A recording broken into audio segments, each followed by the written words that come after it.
আজ দই দিয়ে ঘোল বানাচ্ছিলাম।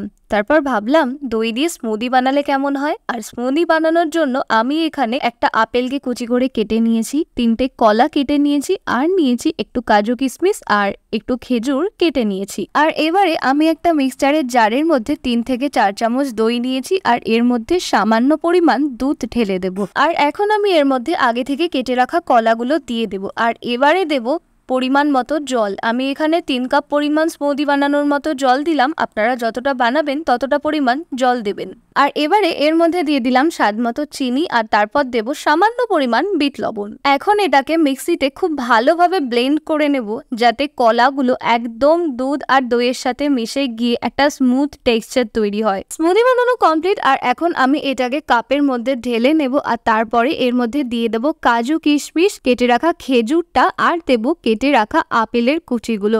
Now the smoothie is ready to drink and it is super delicious in taste. Try this food at your home and let me know in the comment section how it is. We'll come back with a new video tomorrow. Till then, tata and stay happy.